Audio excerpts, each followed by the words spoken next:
Lagi pong bukas ang simbahan at ang ating mga mahal na pare na makatulong sa mga kababayan nating ganitong may problema tungkol sa kanilang pagsasama bilang mag-asawa, hindi po ba? Totoo po, dahil ang simbahan po at mga kaparian po natin ay handa pong magbigay ng marital counseling sa mga may problema po sa pag-aasawa.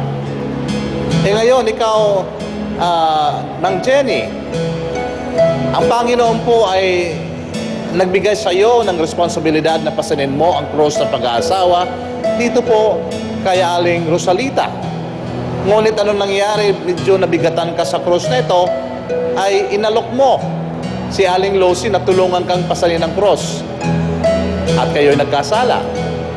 Ay hindi mo inalintana na ikaw ay nangako na pakakasalan mo si Rosalita sa hirap at ginhawa. Dumating ang hirap sa buhay mo dahil nagka-problema ka. Lumapit ka kay Lucy upang makatulong sa iyo. Hindi magiging tulong po si Lucy kundi ang asawa mismo. Kung mayroon kayong problema, kayo mismo ang mag-usap. Kayo mismo ang magpapasan ng krus na iyon. Thank you very much sa ating pong trio tagapayo. Mang Jenny, kayo po ba ay mas naliwanagan matapos po kayong makausap na ng ating trio tagapayo ng harapan? Naunawaan po ba ninyo yung kahalagahan ng mga payong binigay po nila sa inyo? Asikasuhin na po yung pamilya. Mga pagkakamali. Hindi na po dapat ipagpatuloy. So hihingi po kayo ng tawad. Hindi po ako nagtawag. Andyan po si Aling Rosalita.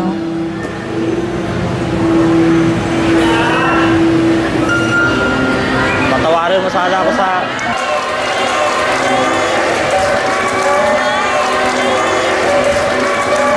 Patawarin mo na ako sa mga nagawa kong kasalanan. Ganun mamaya, tao lang tayo. Sige nga, pakita mo yung galing mo pumorma ngayon. Baka mamaya patatawarin kita tapos pag... Ay! Bunganga mo! Matuto ka naman makipag-usap ng may lambing, Ate Rosalita. Huwag niyo itulak palayo ang inyong mister. O yan, kinuha pa ng silya ngayon.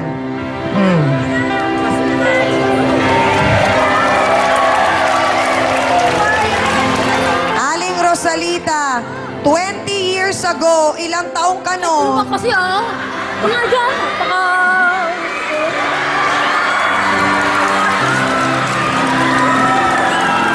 At ikaw naman, Mang Jenny, imbis na asikasuhin mo ay ang pagporma mo sa ibang tao, pormahan mo yung misis mo.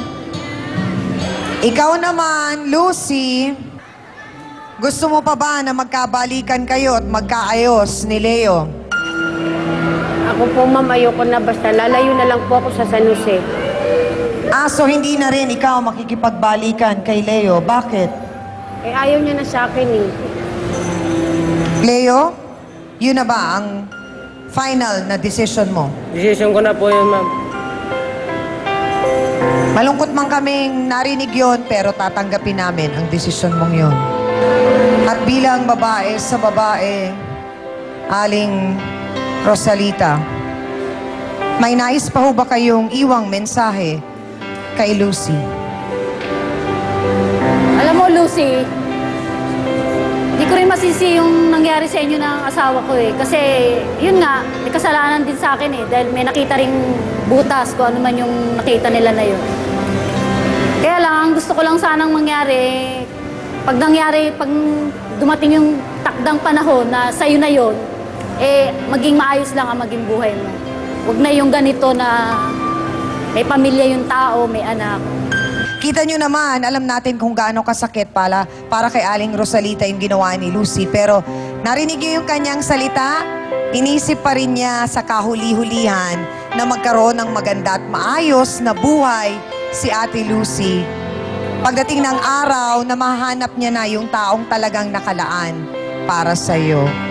Maraming salamat sa ating mga bisita. Aminan na po tayo mga kapatid. Anong magandang aral na naman ba ang ating natutunan sa ating pong issue ngayong hapon? Araw-araw po naming sinasabi ang mga linyang, kung may problema ka, harapin mo, pag-usapan natin yan face to face. Isang linyang bagay na bagay po para sa mga mag-aasawa, lalo na kapag matagal na po kayong nagsasama. Dahil ang isang simpleng pag-uusap po, lalo na kung may halong lambingan, napakahalaga po para sa ikatatatag at ikasasaya at para din po sa mas ikatatagal ng inyong pagsasama. At para po sa ating face-to-face, heart-to-heart thought for the day, para po ito sa mga taong nasa isang lihim na relasyon. Ang tunay na pag-ibig ay mapagparaya at sa pagpaparaya, makikita mo ang tunay na ligaya. Salamat po sa inyong lahat. Sa araw-araw na tumututok sa ating programa, salamat po sa inyo mga kapatid. Thank you din sa iyo, aking co-host na si Hans Mortel. Salamat sa gwapong dance squad. Abay, gwapo rin naman daw si B1 at B2, kaya thank you. Salamat din sa ating mahal na trio, tagapayo. Ang ating pong mga gwapo at magagandang sausawero at sausawera mula po dito sa San Agustin, Malabon City. Maraming salamat po at sa lahat ng mga bisita po natin ngayong hapong ito na nagtiwala po na dito pag-usapan ang kanilang kwento ng buhay. Maraming salamat din po sa ating mga sausawero at sausawera online. Maraming salamat po talaga sa suporta ninyo at sa pagmamahal sa aming lahat po dito sa Face to Face. Gusto rin po naming pasalamatan ng mga tumulong po sa amin dito sa Barangay San Agustin, Malabon. Unahin ko na po ang kanilang mayor, si Honorable Mayor Tito S. Oreta. Honorable Vice Mayor Lenlen Oreta. Ang kanilang Barangay Chairman Gary Bernardo. Ang kanila naman pong Chief of Police, si Ginoong Ferdinand Ampil. Salamat din po kay Miss Rose Sia at kay XO Gregorio. Salamat po sa inyo. Tuloy-tuloy lamang po natin iwagayway ang bandila ng face-to-face. Katunayan po na kami po'y nakarating na sa inyong barangay. Tutukan at abangan niyo po kami sa mga darating pang araw kung saang barangay namin o kami dadayo para po makipag face-to-face sa inyo para pag-usapan at ayusin po natin ang mga problema one barangay at a time. At bago lang po tayo magpaalam, happy birthday lang po sa aming EFP cameraman na si Kim Capiral. Asaan? Happy birthday! O huwag kalimutan ang aming pansit sa susunod na taping. Joke lang. At ako pa rin po ang inyong pambansang kapitana, ang inyong siyang Annie, na hindi po magsasawang magsabi at magpaalala po sa inyong lahat. Ang problema, pwede mong tawanan, pero hindi mo yan dapat talikuran. Kaya kung may problema ka, harapin mo, pag-usapan natin yan. Para po sa inyo to, mga kapatid. Face to face. Face to face. Face to face. Face to face. Ngayong Huwebes, ang nang-agaw raw sa kinakasama. Ikaw ba ang kadahilanan kung bakit naghiwalay si Aling Teresita at yung pangalawa niyang kinakasama? Oo, kasi siloso siya masyado eh. Ngayon'y jowa na ng anak niya. Kayo na ba ni Christina? Opo. Paano, Gerson, kung hindi na talaga tanggapin ni nanay si Christina?